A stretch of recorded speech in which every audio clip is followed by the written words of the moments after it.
A filha mimada de um empresário tratou o novo motorista da família como lixo durante semanas.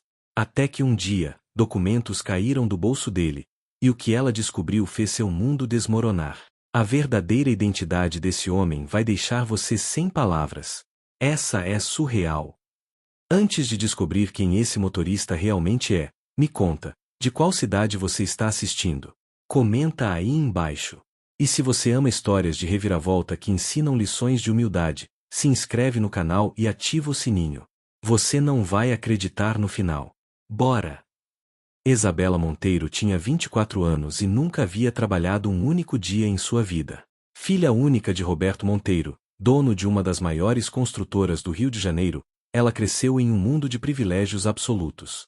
Mansão em condomínio fechado na Barra da Tijuca, festas em iates, viagens internacionais 3 vezes por ano, closet maior que muitos apartamentos inteiros. Para Isabela, o mundo era dividido em 2 categorias: pessoas importantes como ela e sua família, e pessoas que existiam para servi-la. Ela tinha formação em administração de empresas pela universidade mais cara da cidade, mas o diploma pendurado na parede de seu quarto era apenas decoração. Nunca havia pisado no escritório do pai com intenção de trabalhar. Naquela segunda-feira de março, Isabela estava especialmente irritada. Seu motorista particular, seu Edmundo, que trabalhava para a família há 15 anos, havia se aposentado na semana anterior. Edmundo conhecia todas as suas manias, sabia exatamente quando falar e quando ficar em silêncio, conhecia cada loja, restaurante e salão de beleza que ela frequentava. Ele era, na visão limitada de Isabela, um funcionário bem treinado. Agora ela teria que treinar alguém novo, e apenas a ideia a deixava exausta. Papai, por que você não pode simplesmente me comprar um carro com motorista exclusivo? Ela reclamou durante café da manhã, mexendo distraidamente no celular enquanto a empregada servia suco de laranja fresco. Roberto Monteiro, 58 anos, olhou para a filha por cima do jornal. Ele era um homem que havia construído seu império do zero, começando como pedreiro aos 16 anos e chegando a dono de construtora através de décadas de trabalho duro, estudos noturnos e sacrifícios que Isabela jamais conheceria. Nos últimos anos, Roberto vinha percebendo com crescente preocupação como havia criado uma filha completamente desconectada da realidade, mimada até a medula, incapaz de qualquer empatia ou gratidão. Isabela, você já tem 2 carros na garagem, ele respondeu cansado. O novo motorista começa hoje. Ele vai trabalhar para a família, não exclusivamente para você. Terá que compartilhar com sua mãe e comigo quando necessário. Fernando Silva chegou à mansão dos Monteiro às 7 da manhã em ponto. Tinha 43 anos, era negro, de estatura média, com alguns fios grisalhos começando a aparecer no cabelo curto. Usava o uniforme padrão de motorista, calça social preta, camisa branca, sapatos engraxados. Seu rosto mostrava a serenidade de alguém que havia vivido muito, visto muito, e alcançado uma paz interior que poucas pessoas conquistam. Roberto o recebeu pessoalmente, algo que surpreendeu Fernando. Seja bem-vindo, Fernando. Você foi altamente recomendado pela agência. Espero que se sinta confortável aqui. Eles apertaram as mãos, e Roberto percebeu algo incomum nos olhos daquele homem, uma profundidade, uma inteligência que parecia ir muito além da função que ele desempenharia. Isabela desceu as escadas do 2º andar da mansão por volta das 10 horas, arrastando chinelos de grife e usando um roupão de seda que custava mais que o salário mensal de Fernando. Ela nem olhou diretamente para ele quando Roberto fez as apresentações. H.M. Foi tudo que ela disse, avaliando-o de cima a baixo com um olhar de desprezo mal disfarçado. Papai, ele pelo menos sabe dirigir direito? Porque se arranhar meu carro, vai pagar o conserto do próprio bolso. Fernando apenas acenou educadamente. Bom dia, senhorita Isabela. Pode ficar tranquila, sou muito cuidadoso. Sua voz era calma, educada, mas havia algo nela, uma dignidade inabalável que momentaneamente desconcertou Isabela, embora ela não soubesse exatamente por quê. Nos dias seguintes, Isabela fez questão de tornar o trabalho de Fernando o mais difícil possível. Mudava seus planos sem avisar, obrigando-o a dar voltas desnecessárias pela cidade. Deixava lixo no banco de trás do carro. Falava ao telefone usando o alto-falante, fazendo comentários depreciativos sobre o motorista novo que não é tão bom quanto o antigo. Quando Fernando abria a porta do carro para ela, Isabela passava sem um obrigada, como se ele fosse invisível. Quando ele tentava fazer uma observação educada sobre o trânsito ou o tempo, ela o cortava. Eu não pedi sua opinião. Só dirija. Fernando absorvia tudo com uma paciência zen, nunca retrucava, nunca perdia a compostura. Isso irritava a Isabela ainda mais. Como ele ousava manter aquela calma? 2 semanas depois, em uma tarde particularmente quente de verão, Fernando levou Isabela e sua mãe, Cláudia, a um shopping center. Isabela desceu do carro sem olhar para trás, mas Cláudia, sempre mais educada que a filha, parou por um momento. Fernando, vamos demorar cerca de 2 horas. Fique à vontade para descansar ou tomar algo no estacionamento. Obrigado, Dona Cláudia, Fernando respondeu com um sorriso gentil. Estarei aqui quando precisarem. Cláudia notou algo naquele sorriso, uma tristeza escondida atrás da cortesia profissional, e sentiu um aperto no coração. Ela queria dizer algo sobre o comportamento de Isabela, pedir desculpas em nome da filha, mas Fernando já havia se afastado discretamente. Enquanto as duas faziam compras, Fernando estacionou o carro em um local sombreado e saiu para esticar as pernas. O calor era opressivo, e ele decidiu caminhar um pouco pelo estacionamento. Parou em uma área com bancos, sentou-se e tirou do bolso interno do paletó um objeto que o acompanhava há anos. Uma foto antiga, desbotada pelo tempo, de uma menina sorridente de aproximadamente 5 anos. Ele olhou para a foto por um longo momento, os olhos marejados, antes de guardá-la cuidadosamente de volta. Mas ao fazer isso, alguns papéis escorregaram do bolso e caíram no chão sem que ele percebesse. Fernando se levantou e voltou para o carro, alheio aos documentos que ficaram sob o banco. 1 hora e meia depois, quando Isabela e Cláudia voltaram carregadas de sacolas, algo inusitado aconteceu. Isabela deixou cair uma de suas bolsas ao entrar no carro, e quando se abaixou para pegá-la, viu os papéis no chão. Sempre curiosa sobre coisas que não lhe diziam respeito, ela os pegou enquanto Fernando guardava as compras no porta-malas. Eram vários documentos, um recorte de jornal antigo, já amarelado, com uma foto de um homem mais jovem mas claramente reconhecível como Fernando. A manchete dizia: Dr. Fernando Silva, neurocirurgião, realiza cirurgia revolucionária. Isabela piscou confusa.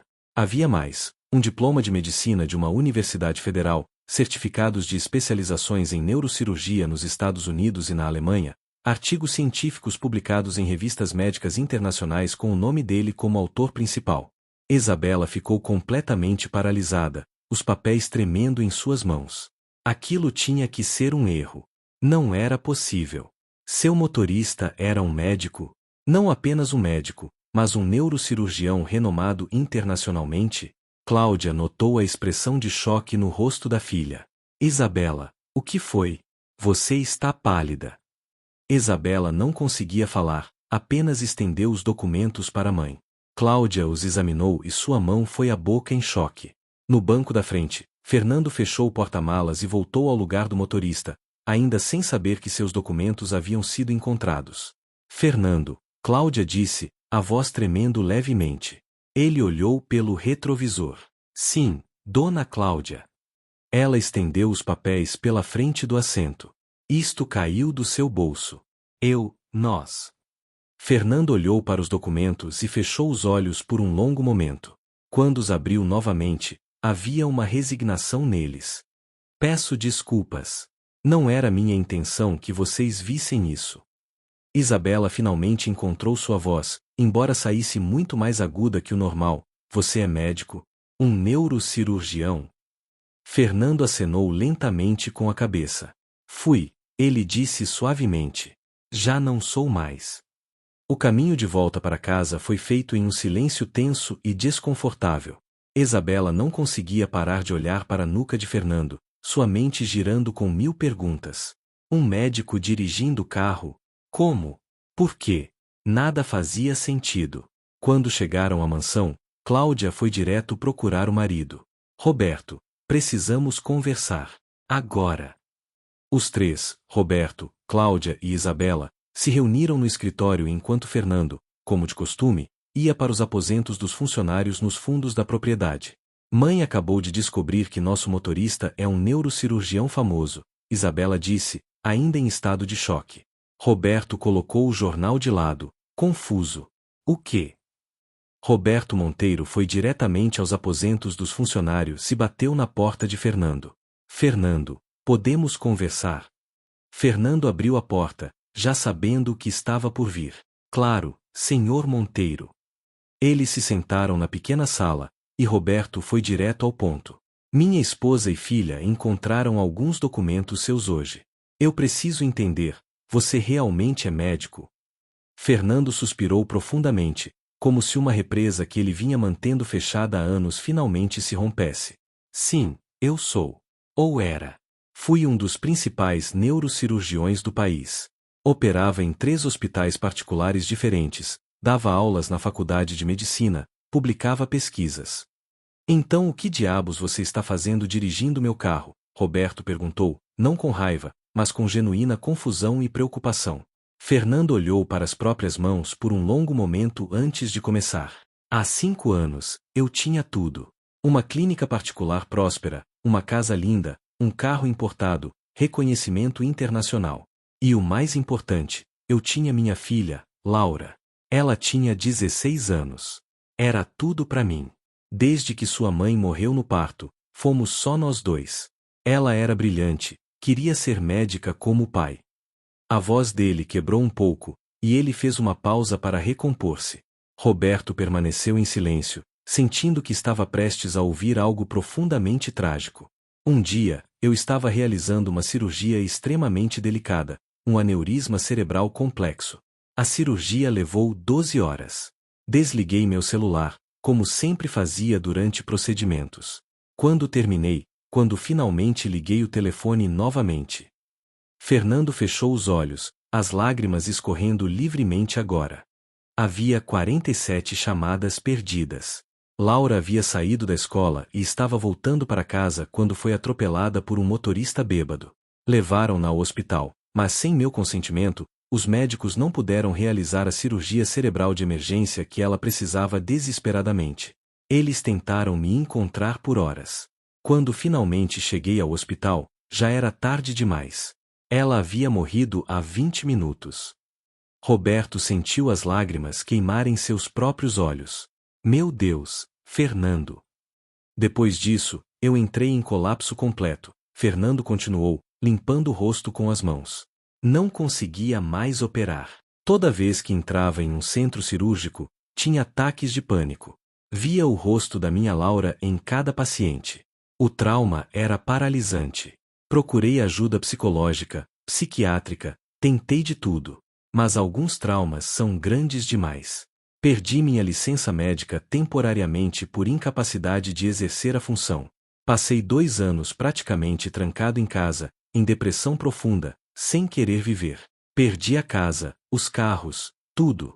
Pensei em suicídio mais vezes do que posso contar. Mas então, algo mudou. Comecei a fazer terapia com um monge budista, estudei meditação, filosofias orientais. Aprendi que às vezes a vida nos tira tudo para nos ensinar o que realmente importa. Percebi que eu havia passado décadas perseguindo status, dinheiro, reconhecimento, e no final, nada disso trouxe minha filha de volta. Decidi recomeçar de maneira completamente diferente. Decidi escolher uma vida simples, humilde, onde eu pudesse servir aos outros de uma forma mais básica mas talvez mais genuína. Tornar-me motorista foi uma escolha consciente.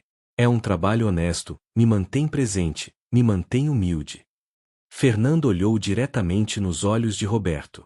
E sabe o que descobri? Há uma paz profunda na simplicidade que nunca encontrei no auge da minha carreira. Roberto estava profundamente comovido. Fernando, eu não sei o que dizer. Sua história é devastadora mas também inspiradora. E eu devo pedir desculpas. Desculpas? Por quê? Fernando perguntou confuso. Pela forma como minha filha tem te tratado. Minha esposa me contou sobre alguns incidentes. Ela é mimada, arrogante, sem noção da realidade. Você tem sido nada além de respeitoso e profissional, e ela te tratou como lixo. Se eu soubesse da sua história, do seu passado, do seu sofrimento. Fernando levantou a mão, interrompendo gentilmente. Senhor Monteiro, com todo respeito, não é porque eu fui médico que mereço respeito. Eu mereço respeito porque sou um ser humano. Qualquer pessoa na minha posição, motorista, porteiro, faxineiro, seja lá o que for, merece o mesmo respeito que você daria a um médico ou empresário. Roberto ficou em silêncio por um longo momento, absorvendo a profunda sabedoria daquelas palavras. Você está absolutamente certo. E eu falhei como pai por não ter ensinado isso à minha filha. Ele se levantou e estendeu a mão para Fernando. Obrigado por compartilhar sua história comigo e por me dar uma lição de humildade que eu precisava ouvir. Fernando apertou a mão dele firmemente. Naquela noite, Roberto reuniu Cláudia e Isabela na sala. Eu conversei com Fernando. Ele me contou toda a história dele. E então Roberto narrou, com detalhes emocionantes, a tragédia que havia transformado um neurocirurgião brilhante em um homem que buscava paz através da simplicidade. Isabela ouviu em completo silêncio, seu rosto passando por múltiplas emoções: choque, horror, vergonha, culpa. Quando Roberto terminou, Isabela estava chorando silenciosamente.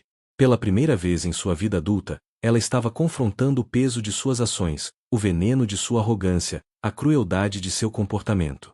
Eu tratei ele como lixo, ela sussurrou. Eu fiz piadas sobre ele com minhas amigas. Eu fui tão horrível. Cláudia colocou a mão no ombro da filha. Sim, você foi. Mas agora você sabe. A questão é, o que você vai fazer com esse conhecimento? Isabela limpou o rosto, uma determinação que seus pais nunca haviam visto antes surgindo em seus olhos. Eu preciso pedir desculpas. Não, eu preciso de muito mais que isso. Eu preciso mudar. Na manhã seguinte, Isabela acordou cedo pela primeira vez em anos. Ela desceu quando Fernando estava preparando o carro para o dia. Fernando, ela o chamou, a voz incerta. Ele se virou. Sim, senhorita Isabela. Ela respirou fundo. Eu preciso te pedir desculpas. E não vai ser suficiente, porque palavras não consertam a forma horrível como te tratei, mas preciso tentar. Eu fui cruel, arrogante, desrespeitosa. Te tratei como se você fosse menos que humano. E você é um herói. Você salvou vidas. Você perdeu tudo. E mesmo assim, você tem mais dignidade e paz do que eu jamais tive em toda a minha vida privilegiada. As lágrimas escorriam livremente pelo rosto dela agora. Me perdoa. Por favor. Fernando olhou para aquela jovem mulher, vendo não a pessoa mimada que havia o maltratado, mas uma alma finalmente acordando para a realidade. Isabela, eu te perdoo. E vou te dizer algo, essa humildade que você está mostrando agora, ela tem mais valor do que todos os diplomas que já recebi. Ele fez uma pausa. Mas mais importante do que me pedir perdão é você entender a lição maior aqui. Não é sobre eu ser médico. É sobre tratar todas as pessoas, independente de profissão, classe social, raça, qualquer coisa, com dignidade básica. O porteiro, a faxineira, o garçom, o motorista. Todos têm histórias, todos têm valor, todos merecem respeito. Se você aprender isso, então algo de bom terá saído de tudo isso. Nos meses seguintes, a transformação de Isabela foi notável. Ela começou a trabalhar pela primeira vez em sua vida, insistindo em começar como assistente administrativa em uma das obras do pai, recusando qualquer tratamento especial. Voltou à universidade para fazer uma segunda graduação em psicologia, querendo ajudar pessoas com traumas como o de Fernando. Rompeu amizades com as amigas tóxicas que compartilhavam sua antiga arrogância. E mais importante, desenvolveu uma amizade genuína com Fernando, que se tornou uma espécie de mentor espiritual para ela. Eles tinham longas conversas sobre vida, perda, propósito e humildade. Fernando, por sua vez, começou a se voluntariar como palestrante em faculdades de medicina, compartilhando sua história para ensinar futuros médicos sobre empatia e os perigos do ego. Um ano depois, em uma noite de jantar na mansão dos Monteiro, Fernando estava presente não como funcionário, mas como convidado de honra. Isabela havia organizado um pequeno evento para celebrar o relançamento de um livro que Fernando havia escrito anos atrás sobre técnicas de neurocirurgia, agora com um novo capítulo adicionado sobre sua jornada pessoal de perda e transformação. Eu quero fazer um brindisi, Isabela anunciou, levantando-se com uma taça de vinho na mão. Para Fernando, o homem que me ensinou que títulos e diplomas não definem caráter, que riqueza e pobreza são estados temporários, mas gentileza e crueldade são escolhas permanentes. E que às vezes os maiores professores vêm disfarçados de pessoas que inicialmente subestimamos. Ela olhou diretamente para Fernando, os olhos brilhando. Você mudou minha vida. Me salvou de me tornar uma pessoa oca e vazia. Obrigada. Fernando sorriu, aquele sorriso sereno que havia se tornado sua marca. Isabela, você mudou sua própria vida. Eu apenas segurei o espelho. A coragem de olhar e mudar foi toda sua. Roberto, observando a cena, sentiu o peito inchar de orgulho. Sua filha finalmente havia se tornado a pessoa que ele sempre esperara que ela fosse. E tudo porque um homem notável, disfarçado de motorista, havia entrado em suas vidas e, sem tentar, ensinar a lição mais importante que qualquer um poderia aprender: que cada pessoa que cruzamos tem valor infinito, independente de suas circunstâncias. Que julgar pelas aparências é perder a chance de conhecer almas extraordinárias. E que às vezes, os anjos que mudam nossas vidas não vêm vestidos de glória, eles vêm de uniforme simples, dirigindo carros, e carregando silenciosamente dores e sabedorias que não conseguimos ver até estarmos prontos para realmente olhar. Anos depois, Fernando eventualmente voltou a praticar medicina, mas de forma completamente diferente. Abriu uma clínica gratuita em uma comunidade carente, onde realizava consultas e procedimentos simples sem cobrar nada. Isabela se juntou a ele como voluntária, usando sua formação em psicologia para oferecer apoio emocional aos pacientes. A história dos dois, a princesa mimada e o médico disfarçado de motorista, se tornou uma lenda local, contada como exemplo de como o destino às vezes nos coloca exatamente onde precisamos estar para aprendermos as lições que nossa alma mais necessita. E Fernando, olhando para a foto de Laura que ainda carregava sempre consigo, finalmente encontrou paz sabendo que, embora não pudesse salvá-la, sua história estava salvando outros, não através de cirurgias, mas através de algo muito mais poderoso: a transformação de corações.